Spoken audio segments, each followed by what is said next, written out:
Hello everyone. जैसा आप लोग को पता है कि ये जो बीपीएससी आई 2025 की वैकेंसी आई है उसमें समस्या का भंडार है। ठीक है, कभी भी समस्या कम होने का नाम ही नहीं ले रहा अगर वो एक्सपीरियंस से बात किया जाए सारा चीज़ें तो। और सबसे पहला चीज़, कंबाइंड वैकेंसी में परिश्रम भी बहुत हुआ था, बहुत सारे लोगों ने बहुत ज़्यादा मेहनत किया तब जाके कंबाइंड वैकेंसी आया है। ठीक है, ऐसे तो ये आया नहीं है। ठीक है, और उसी टाइम में जब हम लोग को याद है कि जब ये 2000 कोविड का टाइम था, उस टाइम में 01/19 की जो एग्ज़ाम की बात हुई थी, उस टाइम में हम लोग गए थे, बीपीएससी काफ़ी ज़्यादा दौड़ गए थे, तो उस टाइम में हम लोगों ने बात भी किया था कि सर कंबाइंड वैकेंसियाँ नहीं निकालिएगा तो इस कंडीशन में प्रॉब्लम होगा। तो उनका यही कहना था कि कंबाइंड वैकेंसियाँ हम लोग नहीं निकाल सकते क्योंकि कंबाइंड वैकेंसियाँ में बहुत सारी प्रॉब्लम आती है। ठीक है, तो उस टाइम में जो प्रॉब्लम आया था वही प्रॉब्लम आज फिर से वो फेस होगा। ऐसा नहीं कि ये जो आपका कोर्ट केस हुआ था उसी टाइम में हुआ था, ये अभी भी होने वाला है। ठीक है, अगर बीपीएससी अपने हिसाब से नहीं करे, सीधी सीधी बात ये है कि अगर कोई लड़का है, मान के चलिए कि वो ओबीसी कैटेगरी में बीसी का है, ठीक है, और वो यूआर से क्वालिफाई होता है। ठीक है, तो यूआर से क्वालिफाई होता है तो मान के चलिए कि यूआर से हो सकता है कि उसका रैंक थोड़ा सा नीचे है, तो उस कंडीशन में क्वालिफाई तो हो गया यूआर से, लेकिन उसको आरसीडी नहीं मिलेगा। उस कंडीशन वो अपने कैटेगरी से आएगा। जब वो अपने कैटेगरी से आएगा तो सीधी सी बात, उस कंडीशन के लिए भी ये बीपीएससी जो है उस आधार पे अपने आप को ये करे, पहला चीज़ की डिपार्टमेंट एलोकेशन वो खुद करके दे। ठीक है, तभी वो नोडल आरसीडी को भेजे। अगर जब जो आरसीडी को भेजता है उस टाइम में वही चीज़ हुआ था, अगर आप लोग को याद होगा अच्छे तरीके से, तो उस टाइम की वैकेंसियाँ डब्ल्यूआरडी का सीट खाली हो गया था और आरसीडी का सीट जितना था उससे ज़्यादा बच्चे को आरसीडी अलॉट हो गया था। और जिसके कारण क्या हुआ था कि वो जो डब्ल्यूआरडी का सीट जो वैकेंट हो गया था वही सीट 01/19 में एडअप हुआ था।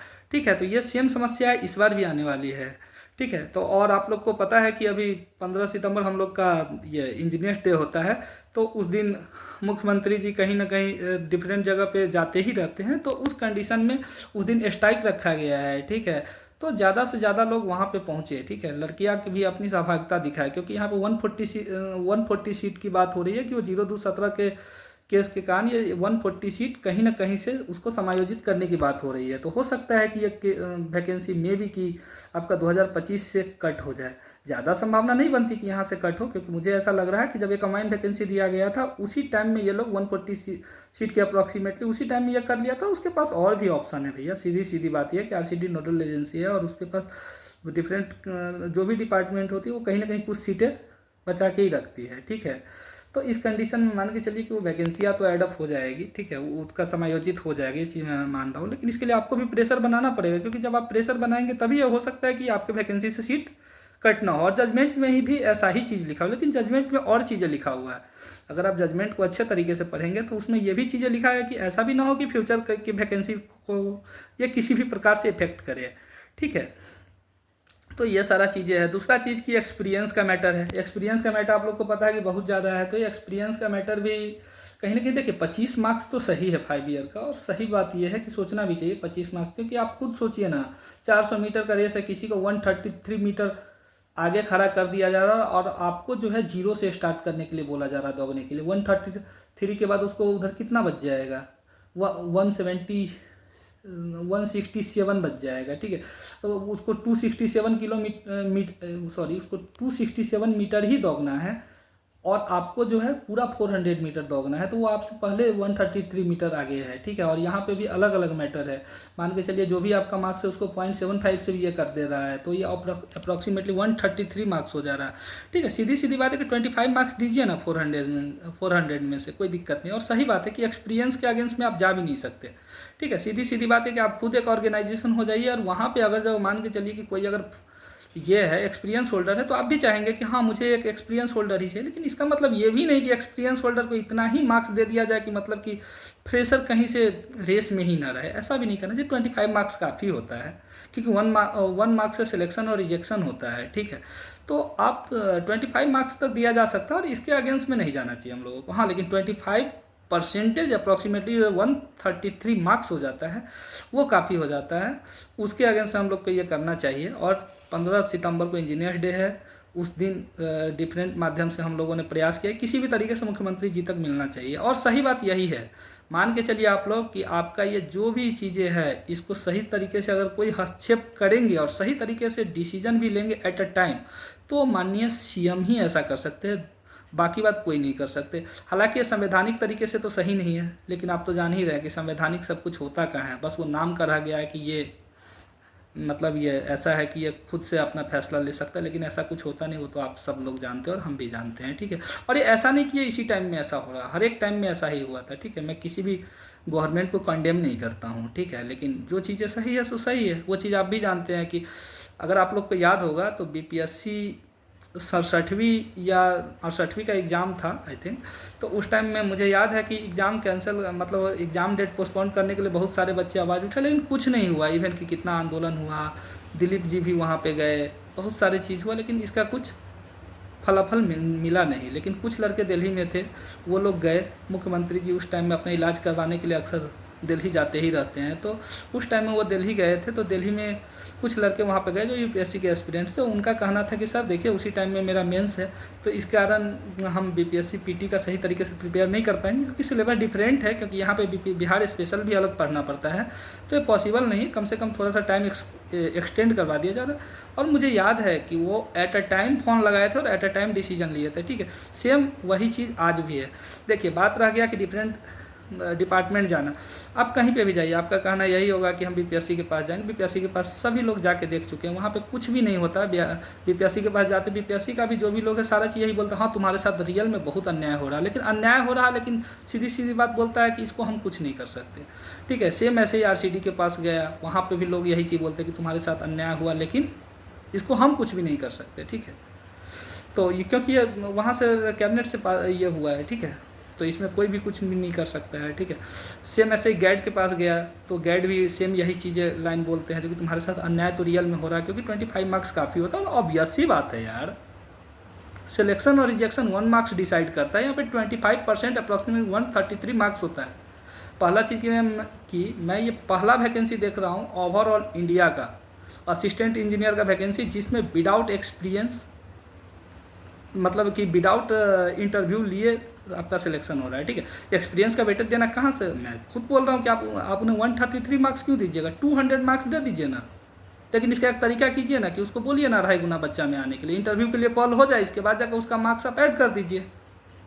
तो ये तो करना नहीं है, क्योंकि विदाउट इंटरव्यू आज तक में बताइए ना, पूरे इंडिया का कोई भी ऐसा कमीशन है जो असिस्टेंट इंजीनियर का एग्ज़ाम विदाउट इंटरव्यू लिए करता है। जेपीएससी हो गया, आपका यूपीपीएससी हो गया, एमपीपीएससी हो गया, सीजीपीएससी हो गया, यूकेपीएससी हो गया, डब्ल्यूबीपीएससी हो गया, आरपीएससी हो गया, आपका एचपीएससी हो गया, या फिर एचबीपीएससी हो गया। कोई भी स्टेट ऐसा नहीं है जो करती है, लेकिन ये कुछ अलग अटपटांग ही करती है। फिर साउथ साइड में चल जाइए, केपीएससी हो गया, एपीएससी हो गया, कोई भी चल जाइए ना, या फिर एपीपीएससी हो गया, ठीक है। हर एक जगह का यही है। तो इसके ये तो हम लोग को करना चाहिए, क्योंकि देखिए सही बात यह है कि ये ऐसा नहीं है। और सबसे पहला जी, कुछ लोग ये समझते हैं कि मेरा कम मार्क्स आ रहे हैं, तो कम मार्क्स आ रहे हैं तो भैया सीधी सी बात है कि अभी आपके कम मार्क्स आ रहा है, ऐसा तो है नहीं कि वैकेंसियाँ खत्म हो गई है। वैकेंसियाँ अभी भी आएगी, अभी भी पंचायती राज में यही की वैकेंसियाँ बची हुई है। और ऐसा नहीं, सीट क्रिएशन भी होता है, नए नए कैडर बन रहे हैं। आपको पता है कि एजुकेशन डिपार्टमेंट में भी यही की वैकेंसियाँ है। अगर सही तरीके से आवाज़ उठाइएगा तो एजुकेशन डिपार्टमेंट के भी वैकेंसियाँ दिया जाना चाहिए कमीशन के थ्रू। ऐसा थोड़ी ना आउटसोर्सिंग और जो आप जो संविदा पे ला रहे हैं वो नहीं आएगा।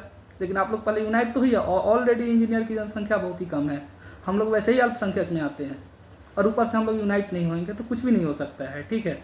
और सबसे बड़ा इसके पीछे जिम्मेवारक मैं क्या ही बोलूँ। और कुछ लोग जाते हैं बेसा के पास, बेसा आपको कुछ नहीं करने वाले सपोर्ट, सीधी सीधी बात मैं आपको बता दूँ। बेसा आपको क्यों सपोर्ट करेंगे, हाँ जिस दिन आप भी एक असिस्टेंट इंजीनियर बन जाएंगे बिहार में, और उसके बाद जाकर फिर बेसा आपका वेलकम करेंगे, वेलकम के लिए पहले से हाथ फैला के बैठे रहेंगे कि आइए वेलकम है आपका। लेकिन अभी वो आपको नहीं सपोर्ट करेंगे, ठीक है। तो सीधी सीधी बात यह है कि उस दिन हम लोग को आना चाहिए। तो वैकेंसियाँ आएगी ही, ऐसा नहीं कि ये कंबाइंड वैकेंसियाँ चली गई तो अब कोई वैकेंसियाँ नहीं आएगी, ठीक है। फिर से मैं आपको बता रहा हूँ ये 2025 चल रहा है, और मैं पहला स्टेट ऐसा है जहाँ तक मैं देख पा रहा हूँ, और 10 सालों से, ठीक है। आप हमें ऐसा कोई भी ईयर बता दीजिए जिस साल वैकेंसी आया है, या फिर अगर किसी साल अगर वैकेंसी अगर होल्ड मान के चलिए एग्ज़ाम नहीं हुआ है, उस साल अगर वैकेंसी नहीं आया तो उस साल एग्ज़ाम भी नहीं हुआ है। अब देख लीजिए ना, 0217 था, 0217 क्लियर करने से पहले 0119 दे दिया था। 0119 का एग्ज़ाम जब हुआ उसके बाद 0320 आ गया। 0320 का एग्ज़ाम होने वाला था, उसी क्रम में 0720 आ गया। 0720 कंप्लीट होने वाला था, उसी क्रम में मतलब उसके जस्ट थोड़ा दिन के बाद आपका पीएचईडी का आ गया। पीएचईडी का आप लोगों ने एग्ज़ाम का रिजल्ट कंप्लीट नहीं हुआ, उससे पहले आपका जो है ये कंबाइंड वैकेंसी 29/2025 या फिर 30/2025 या फिर 31/2025 आ गया, सिविल मैकेनिकल और इलेक्ट्रिकल का, ठीक है। तो ऐसा नहीं है, साथ साथ में और भी टेक्निकल एग्जाम है। मैं आपको बताते चलूँ कि अभी असिस्टेंट प्रोफेसर की वैकेंसी अप्रॉक्सीमेटली सिविल में 150 के करीब में आने वाली, लेक्चरर की वैकेंसी जैसा आपको पता है 199 पहले से सैंक्शन है, और अभी फिलहाल जो नया सैंक्शन हुआ है, जो आप लोगों ने भी देखा होगा कि क्या ये एजेंडों पर जो मुहर लगी थी, उसमें से वहाँ पे भी मान के चलिए कि 40 से 50 सीट के अप्रॉक्सीमेटली सिविल में एडअप होगा। अभी ITI वाइस प्रिंसिपल का एग्ज़ाम हुआ है, उसका रिजल्ट बचा हुआ है। अभी आपके सैनिटरी ऑफिसर का एग्ज़ाम हुआ है, ये वैकेंसी आई है, तो उसका भी एग्ज़ाम होगा 50, 55, 54 सीट जो भी है, ठीक है। तो वैकेंसी ऐसा नहीं खत्म हो जाती, और प्लस में प्रशासनिक भी है, लोग प्रशासनिक भी देते हैं, इंजीनियरिंग वाले कहाँ नहीं जाते, लेकिन ठीक है, लेकिन अपने हक की लड़ाई तो लड़ना ही चाहिए ना। ऑब्वियसली बात है, हक की लड़ाई आप नहीं लड़ेंगे क्या, हाथ पे हाथ रखना, ऐसा कोई जरूरत थोड़ी ना। अगर ऐसा ही अगर लोग सोचे, जो कि मतलब कि ये वो दूसरे का काम है, हाथ पे हाथ रख के बैठा, अच्छा ठीक है अभी हम फ्रेशर है, अभी हम काहे के लिए, अभी तो हम पास आउट ही नहीं हुए हैं, कॉलेज से हैं, अभी कॉलेज में ही पढ़ रहे हैं, पास आउट होने के बाद देखेंगे। भैया ये प्रक्रिया कोई ये आज की नहीं है, मैं आपको बताते चलूँ, ये 02/17 के वैकेंसी के बाद हर एक वैकेंसी जितनी भी आई है, 01/19 हो, 03/20 हो, 07/22 हो, ठीक है, या फिर PhD हो, या फिर अभी कंबाइंड वैकेंसी 29, 30, 31, 2025 हो, ठीक है, ये सारे वैकेंसियाँ में ये चीज़ें अप्लाई हो गया है, ठीक है, और ये आगे भी होगा। और ये टाइम है, क्योंकि इलेक्शन का टाइम है, हम लोग अगर सही तरीके से आवाज़ उठाए, क्योंकि देखिए हम लोग को एक ही चीज़ है कि हम लोग अपने बातों को CM तक कैसे पहुंचाए, कैसे उनके पास अपने बातों को डिलीवर करें, ठीक है। बात रह गया कोर्ट केस, कुछ नहीं होता है, सी बात आप समझिए। कोर्ट केस करने के चक्कर में पता चलेगा कि आपका कोर्ट केस चलते रहेगा, और पता चलेगा कि फिर वो असिस्टेंट इंजीनियर का जो अगला वैकेंसी आएगा ना, उसमें आप नहीं एग्ज़ाम देंगे, आपके नेक्स्ट जनरेशन एग्ज़ाम देंगे, ठीक है। तो सीधी सीधी बात यह है कि हम लोग को इसके लिए 15 सितंबर को यूनाइट होना चाहिए, एक प्लेटफॉर्म पे आना चाहिए, और ख़ास करके लड़का के साथ साथ लड़कियों को भी आना चाहिए, ठीक है। ऐसा नहीं है कि आप लोग सोच रहे हैं कि 35% रिजर्वेशन, अरे भैया थोड़ा सा सोच के देखिए ना, आपके भी फैमिली में कोई होंगे ना, ठीक है, फैमिली में नहीं होंगे, दूर दराज के होंगे ना, मौसी का बेटा होगा, चाचा का बेटा होगा, या फिर मामा का बेटा होगा, उनके बारे में भी सोच के देखिए ना, उनको भी तो नौकरी चाहिए ना, उसके लिए भी साथ दीजिए ना। मान के चलिए ठीक है, आपको बैसाखी के सारे मिल गया 35%, तो ऐसा क्यों सोचते हैं, आप भी आइए सामने, ठीक है, ठीक है। नौकरी जब होगा तो वैसे भी तो आपको आना ही है ना, तो अभी से ही आ जाइए ना। मान के चलिए कि नौकरी हो जाएगा, उसके बाद जाकर जब सड़क पे आने का, अभी आप लोगों ने देखा है ना DLRS की वैकेंसी का क्या क्या थे, SSA थे, स्पेशल सर्वे अमीन थे, स्पेशल सर्वे कानूनगो थे, स्पेशल सर्वे क्लर्क थे, स्पेशल सर्वे ये असिस्टेंट सेटलमेंट ऑफिसर थे, ये सारे के सारे लोग आए ना। वहाँ पे लड़कियाँ लोग नहीं है क्या, जाके देखिए ना एक बार गर्दनी बाग में जाके देखिए ना, जितने भी लोगों का समस्या होता है गर्दनी बाग में ही तो बैठते हैं, तो आप लोग भी आके बैठिए ना, क्या दिक्कत है, ठीक है। तो इसलिए सारे लोग यूनाइट होइए और 15 सितंबर के दिन आइए। वैसे भी 15 सितंबर के दिन इंजीनियर्स डे है, ठीक है, हम लोगों के लिए एक बहुत ही अच्छा दिन भी माना जाता है। और दूसरा चीज़ ये है कि हम लोग क्या ही सेलिब्रेट करें, क्योंकि जिस ओवरऑल अगर आपने बीटेक किया है तो आपका ओवरऑल टारगेट क्या है, असिस्टेंट इंजीनियर बनना। अगर आप डिप्लोमा किया तो आपका टारगेट क्या है, जूनियर इंजीनियर बनना। सीधी सीधी बात ये है। तो क्योंकि आपको पता है कि हालांकि मैं फिर से बोल रहा हूँ यहाँ पे, मैं ये लाइन क्यों बोल रहा हूँ कि डिप्लोमा है तो जेई, क्योंकि बिहार में अलाउ ही नहीं है बीटेक मतलब बीटेक किया हुआ बंदा अगर चाहे तो वो जेई के पोस्ट के लिए फॉर्म भी नहीं फिल कर सकते। तो इसके लिए क्या ही ये करना। फिर आप लोग का कहना होगा कि भैया जेई में बीटेक क्यों नहीं अलाउ होना चाहिए। हाँ भैया, सब चीज़ होना चाहिए, लेकिन पहले एकाएक ही काम कीजिए ना, एक साथ सारा स्टेप्स ले लीजिएगा तो नहीं ना सही है, ठीक है। तो इस सारे बातों को एक करते हुए एक साथ एकजुट हुए। और देखिए, मैं एक्सपीरियंस होल्डर के भी अगेंस्ट में नहीं, क्योंकि ऑब्वियसली बात है उन्होंने एक्सपीरियंस लिया है तो गलत नहीं। और ऑब्वियसली बात है कि वो फ्री फोकट का भी नहीं आया है। ज़्यादातर वैकेंसी आप लोग देखें, ठीक है, हो सकता है कि कुछ लोगों को ये लगे जो कि एक्सपीरियंस का सपोर्ट, मैं किसी भी चीज़ों का सपोर्ट नहीं करता हूँ, ठीक है, लेकिन आप लोग एक बार देखिए ना उनका वैकेंसी कैसे हुआ है, मैं उसका बात कर रहा हूँ। मैं ये फ्री फोकट वाले का बात नहीं कर रहा हूँ, क्या क्या कैसे कैसे सेटिंग से घुस जाते हैं। जो रियल में गेट के थ्रू आया है आपका, ये PhD में आया हुआ था वैकेंसी, RCD में भी आया हुआ था, BCD में भी आया हुआ था। हालांकि मैं फिर से बोल रहा हूँ, अभी बिहार पुलिस निगम भवन निर्माण विभाग में भी आया हुआ था, बिहार पुलिस निगम में जो आई हुई थी वैकेंसियाँ, उसके मैं अगेंस्ट हूँ, क्योंकि वहाँ पे परसेंटेज बेसिस पे लिया गया था, ऐसा नहीं कि गेट के थ्रू लिया गया था। लेकिन आप तो मानते हैं ना उस टाइम में, हाँ ठीक है, हो सकता है कुछ लोग फ्रेश होंगे, कुछ लोग तो ऐसा होंगे ना जो उस टाइम में भी रहे होंगे, बीटेक कंप्लीट किए होंगे, तो आप लोग क्या है नहीं गेट के थ्रू ले लिए सिलेक्शन, आप लोग नहीं दे पाए थे एग्जाम, क्या कि क्वालिफाई नहीं हो पाए थे, ठीक है। तो ये चीज़ें तो करना ही चाहिए, ठीक है। तो उसको एक्सपीरियंस का वेटेज देना कहीं से ये नहीं है, सत्य थोड़ा सा कड़वा होता है, लेकिन सच्चाई सच्चाई ही होता है, ठीक है। इस चीज़ों को समझना चाहिए और उसको एडॉप्ट करना चाहिए। बात है कि 25 नंबर दे दीजिए ना, क्या दिक्कत है भैया। और ऐसा थोड़ी ना कि वो लोग गधा बच्चा है, भाई गेट निकाला है तो गधा बच्चा नहीं है भाई, पढ़ने लिखने में ठीक है, अरे भाई ठीक है, उसको भी 25 नंबर दीजिए, उसको भी एहसास हो जाएगा कि भैया 25 नंबर मिलेगा तो भैया हम डायरेक्ट तो सिलेक्शन नहीं ले पाएंगे जब तक कि हम बुक नहीं खोलेंगे। तो भैया कुछ लोग तो बुक्स खोलेंगे ना, बुक्स खोलेंगे तो उनका भी सिलेक्शन होगा। हम ऐसा तो नहीं बोल रहे ना कि उसको एज नहीं दे दीजिए, एज दीजिए, लेकिन इतना मत एज दे दीजिए कि वो पता चला कि क्या बोले पीएच हो जाए, ऐसा नहीं करना है। ठीक है, तो इस सब बातों को लेकर करके आज सारे लोग ये होइए और एक प्लेटफॉर्म पे आइए। ठीक है, और 15 सितंबर के दिन डेट टाइम ये सारा चीज़ डिसाइड कर दिया जाएगा। उस दिन सारे लोग आइए और किसी भी तरीके से हम लोग का टारगेट है, किसी भी तरीके से हम लोग को सीएम के पास पहुंचना चाहिए, क्योंकि हम या फिर दुनिया जो भी लोग गए हैं, ठीक है, या फिर हर एक जगह से मुझे यही सुनने में आया कि सारे लोग हर एक जगह गए, बीपीएससी गए, आरसीडी गए, गैड गए, नितिन नवीन आरसीडी मिनिस्टर से मिले या फिर उसके सचिव से मिले, किसी से मिले, सबका एक ही जवाब था, तुम्हारे साथ अन्याय हो रहा। एक मंत्री को छोड़ दिया जाए तो सारे का यही कहना था कि तुम्हारे साथ अन्याय हो रहा है, तुम कोर्ट जाओ। कोर्ट तो चले गए, क्या हुआ कोर्ट से आपको पता है। और ऐसा थोड़ी ना कि कोर्ट से आपको फैसला आ जाए, कुछ भी फैसला नहीं आएगा, सीधी सी बात आप समझिए। ठीक है, तो सीधी सी बात, आप लोग एक चीज़ टारगेट कीजिए कि किसी भी तरीके से हम लोग को 15 सितंबर के दिन पहुंचना, किसी भी तरीके से सीएम के पास हमारी बात पहुंच जाना चाहिए। फिर आपका कहना है कि बीच में भाया रखिएगा, फिर कुछ नहीं होना। क्योंकि मैं भी आपको एक चीज़ बताते चलूँ, बिहार में एक्सपीरियंस का वेटेज कोई नई बात नहीं है।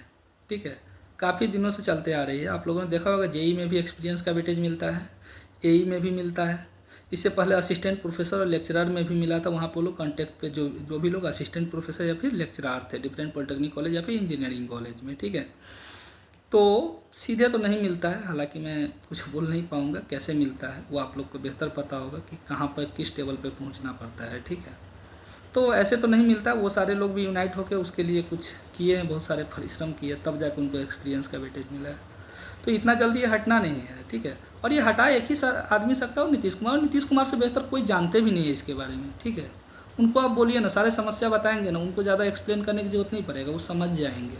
ठीक है, क्योंकि वो भी एक इंजीनियर है, लेकिन उसके लिए हम लोग को समझाना पड़ेगा, वहाँ तक पहुँचाना पड़ेगा। फिर आपका कहना है बीच में रेफरेंस भाया किसी के माध्यम से जाइएगा तो वो बात वहाँ तक जाने ही नहीं दिया जाएगा, बीच में ही आपकी बात को कट करके फेंक देगा। ठीक है, तो हम लोग को इसके लिए कहीं ना कहीं कुछ भी ऐसा मान के चलिए कि उस दिन सुनने में आ रहा है कि 15 सितंबर के दिन कुछ कार्यक्रम है उनका, तो वो सारा चीज़ जगह होगा, वेन्यू वेन्यू सब कुछ डिसाइड ये करके आपको बता दिया जाएगा।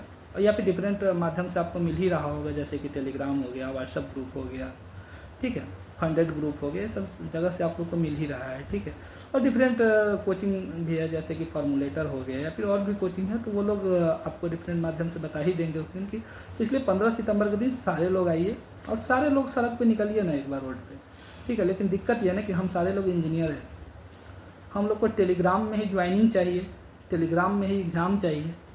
ऐसा ना हो कि किसी दिन आप लोग ये भी ना बोल दे कि टेलीग्राम में ही हम लोग को सैलरी भी भेज दिया जाए। तो सही बात है, गवर्नमेंट भी ऐसा ही करेगी कि आपको टेलीग्राम में ही सैलरी भेज देगा, जो भी 80-85 हज़ार होता है ना, एक साथ लिख के आपको भेज दिया जाएगा। ठीक है, थैंक यू, इससे ज़्यादा क्या ही बोले। सारे लोग आइए, ठीक है, 15 सितंबर के दिन। ठीक है, जय हिंद, जय भारत।